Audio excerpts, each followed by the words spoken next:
છેલ્લા કેટલાક વર્ષોથી સોશિયલ મીડિયા છે તે આપણા જીવનનો એક ભાગ બની ગયો છે. આપણે આપણા જીવનની તમામ જે આપણા જીવનમાં જે બનતું હોય છે તે આપણા સોશિયલ મીડિયા છે તેમાં શેર કરતા હોય છે. સ્ટેટસ રાખીને એમાં આપણા જીવનમાં બનતી ઘટનાઓ છે, ફોટોસ છે તે આપણે શેર કરતા હોઈએ છીએ. પરંતુ સાથે સાથે આના જેટલા ફાયદા છે એટલા નુકસાન પણ છે.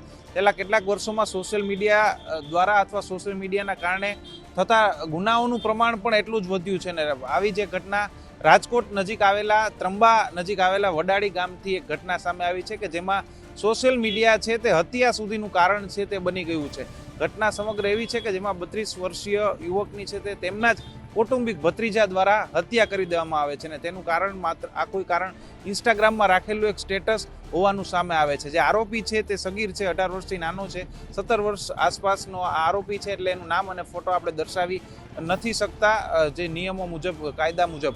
પરંતુ આખી ઘટના એવી બની છે કે આ 17 વર્ષીય સગીર છે જે આરોપી છે તે એવું પોતાના ઇન્સ્ટાગ્રામમાં એક સ્ટેટસ રાખે છે કે સમય આયા હે બાદશાહ કે સાથ બેગમ ભી નાચેગી. હવે આ સ્ટેટસ છે તેમના કૌટુંબિક કાકા જે મૃતક છે ભરત મુછડિયા તે પણ જોવે છે. ને તે જ્યારે તેમની સાથે આવે છે, તેમની પાસે આવે છે ત્યારે તેમને આ સ્ટેટસ બાબતે ઠપકો પણ આપે છે ને તેમને એક લાફો પણ માણે છે તેવી વાત અત્યારે પોલીસ તપાસમાં સામે આવે છે. ને આ જ વાતનું જે આરોપી છે તેમનો ભત્રીજો, કૌટુંબિક ભત્રીજો તેમને લાગી આવે છે ને તે સામે છરીના ઘા નિપજાવીને પોતાના કૌટુંબિક કાકાની હત્યા નિપજાવી દે છે. આખી વાત છે તે આટલી નાની બાબત છે, ઠપકો આપવાની બાબત છે, તે હત્યા સુધી પહોંચી જાય છે તેવી અત્યારે આખો કેસ છે તે સામે આવ્યો છે. પોલીસ અધિકારી જે એસીપી તેમણે પણ આ આખી ઘટના કેસ અંગે માહિતી આપી હતી. તેમને પણ સાંભળીએ તેઓએ શું જણાવ્યું હતું. વિસ્તારના વડાળી ગામે એક 32 વર્ષના યુવાન છે જેનું નામ ભરતભાઈ મુછડિયા છે. તેને આ જ ગામના તેમના ઘરની નજીક રહેતા એક જુવેનાઇલ આરોપી છે એમની સાથે મોબાઈલના સ્ટેટસ બાબતે ઝઘડો થયેલો અને એમાં ચપ્પુના ઘા આ કામના જુવેનાઇલ આરોપીએ માથામાં તથા પગના ભાગે મારી દેતા તેમનું ભોગ બનનારનું મરણ થયેલ છે.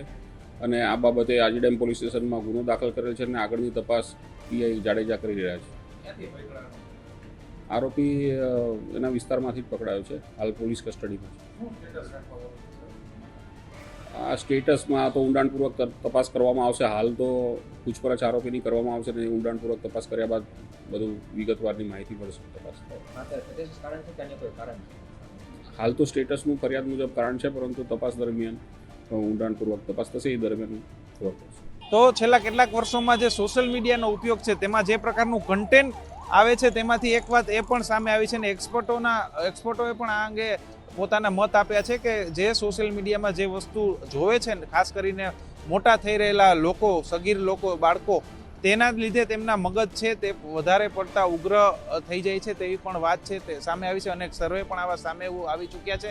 આ કેસમાં પણ આ જ વાત સામે આવી છે કે માત્ર એક ઠપકો આપવા જેવી બાબત એક તેમના જ કૌટુંબિક કાકા છે તેને આવા સ્ટેટસ ન રાખવા બાબતે ઠપકો આપે છે અને સામે પ્રતિકાર કેવો આપે છે કે તેમની હત્યા નિપજાવી દે છે. એટલે કે આ વાતમાં પણ, આ કેસમાં પણ એ જ સામે આવ્યું છે કે આ સોશિયલ મીડિયાના વધારે પડતા ઉપયોગના કારણે ક્યાંક ને ક્યાંક જે આ સગીર છે, આરોપી છે, તેમણે પોતાના કૌટુંબિક કાકાની હત્યા સુધીની વાત છે તે કરી નાખી. હવે આ વાત ઉપર, આ સમગ્ર કેસ ઉપર તે સાબિત થાય છે કે અત્યારના જમાનામાં નાની નાની બાબતોમાં હત્યા થઈ રહી છે ને તેનું એકમાત્ર એક કારણ સોશિયલ મીડિયાનો દુરુપયોગ પણ સામે છે તે આવ્યું છે.